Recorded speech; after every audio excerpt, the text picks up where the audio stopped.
आइए आज देखेंगे हम रासायनिक आबंधन। जैसे कि आप लोगों को पता ही होगा, तत्व के बारे में आप सभी पढ़ रहे थे, है ना। तो आवर्त सारणी का ज्ञान आप सभी को है। आवर्त सारणी में कितने तत्व है? 118 तत्व है, जिनमें से धातु, अधातु और उपधातु हैं, है ना। तो यौगिक जो बनता है तत्वों से मिलकर बनता है।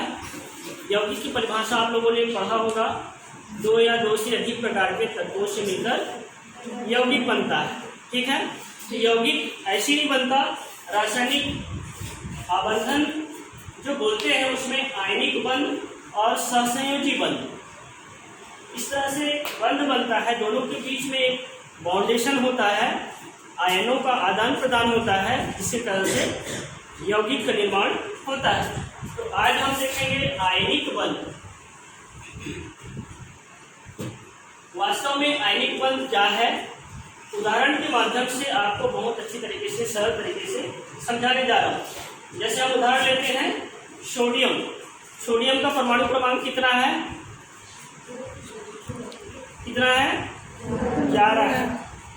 इसका इलेक्ट्रॉनिक विन्यास हम बात करें तो 2, 8 और 1।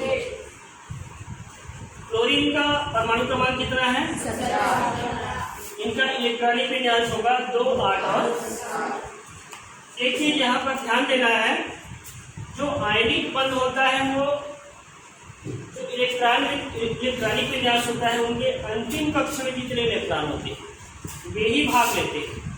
जैसे कि सोडियम के अंतिम कक्ष में 1 है, क्लोरीन के अंतिम कक्ष में 7। आइए इसे हम इलेक्ट्रॉन बिंदु संरचना के माध्यम से समझते हैं।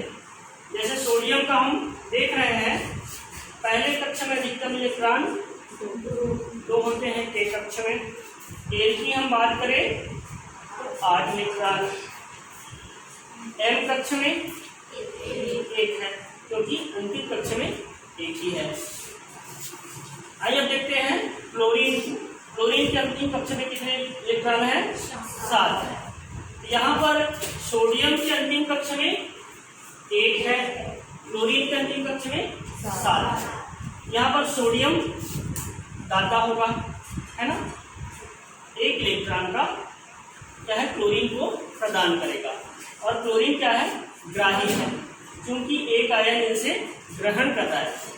जब सोडियम 1 इलेक्ट्रॉन देता है तो ये 1 इलेक्ट्रॉन जो है स्थानांतरित होकर के क्लोरीन के पास चला जाता है, और इस तरह से सोडियम के अंतिम कक्ष में भी 8 इलेक्ट्रॉन अर्थात ये भी संतृप्त हो जाता है, और क्लोरीन जिनको 1 इलेक्ट्रॉन की आवश्यकता थी वे भी संतृप्त हो जाते हैं। और इस तरह से यौगिक का निर्माण होता है, जिसे हम सोडियम क्लोराइड कहते हैं। क्या कहते हैं? Sodium chloride. ये साधारण नमक का सूत्र है। इसी से आप एक चीज और समझेंगे कि संयोजकता क्या है।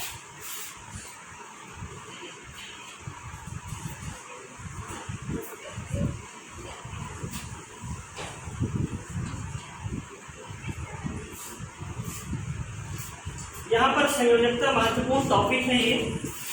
जैसे सोडियम के अंतिम कक्ष में 1 इलेक्ट्रॉन है, क्लोरीन के अंतिम कक्ष में 7 इलेक्ट्रॉन है। यहाँ पर हम ये देखेंगे कि अंतिम कक्ष में जो इलेक्ट्रॉन है, जैसे कि 1 है तो 1 इलेक्ट्रॉन है, इसको क्या है, देना उचित समझेगा। 1 इलेक्ट्रॉन को दूसरे को दे करके ये अपना अष्टक पूर्ण करेगा। तो सोडियम की संयोजकता कितनी होगी? 1 होगी। लेकिन क्लोरीन के अंतिम कक्ष में 7 इलेक्ट्रॉन, तो 7 इलेक्ट्रॉन है, इसको 1 इलेक्ट्रॉन आसानी से कहीं से मिल जाएगा। तो इनकी संयोजकता कितनी होगी? 1 होगी, ठीक है। यहाँ पर सोडियम की भी संयोजकता 1 है और क्लोरीन की भी संयोजकता 1 है। इस चीज को आप यहाँ से समझ सकते हो। जैसे यहाँ पर हम डिजिट लिखे हैं 1 से लेकर 8 तक का, तो 4 से जो कम है, जिनमें भी इलेक्ट्रॉनिक विन्यास में 4 से कम यदि अंतिम कक्ष में है, तो जितने जितना लिखा गया रहेगा उतना ही संयोजकता होगा। लेकिन यहाँ पर यदि 4 से अधिक अर्थात 5, 6, 7, 8 यदि किसी की अंतिम कक्ष में 5 इलेक्ट्रॉन है तो इनकी संयोजकता कितनी होगी? 3 होगी। यदि अंतिम कक्ष में 6 है तो 2, अंतिम कक्ष में 7 है तो 1 और अंतिम कक्ष में 8 है तो 0। अब आप लोग बताइए, मैं शुरू से लेकर आपको संयोजकता के बारे में डिटेल्स बताऊंगा। जैसे हाइड्रोजन का परमाणु क्रमांक कितना है? 1 है। तो इनकी संयोजकता कितनी होगी? कितनी होगी? 1। क्यों? क्योंकि इनका एक ही कक्ष है। कितने कक्ष है? 1। पहला वाला कक्ष, और उसमें अधिकतम इलेक्ट्रॉन कितने हो सकते हैं? 2 हो सकते हैं। कितने? 1 इनके पास है, 1 और चाहिए 2 करने के लिए, तो इनकी संयोजकता कितनी होगी? 1 होगी। कितनी होगी? 1। इसके बाद क्या आता है? हाइड्रोजन के बाद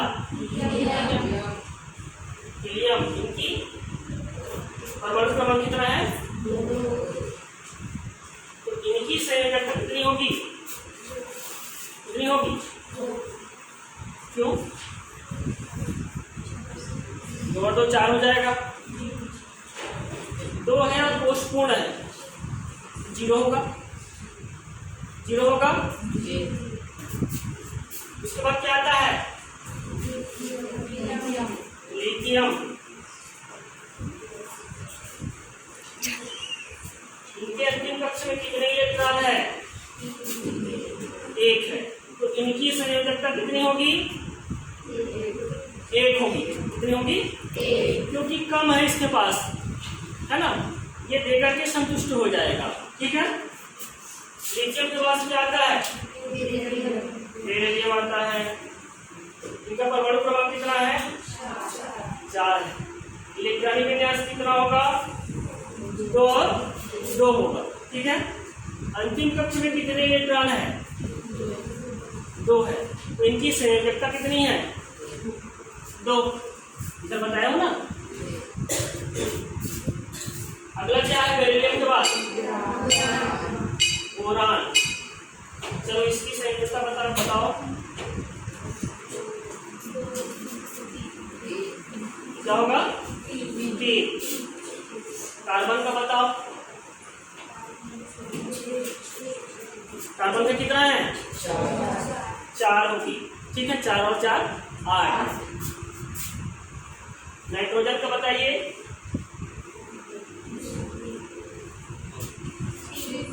3। ऑक्सीजन का बताइए।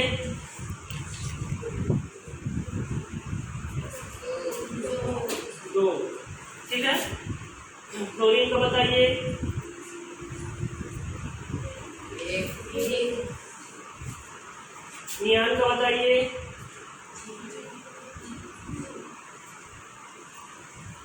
नियान का 0। इस तरह से आपने संयोजकता के बारे में अच्छे से समझ गए होंगे। ठीक है।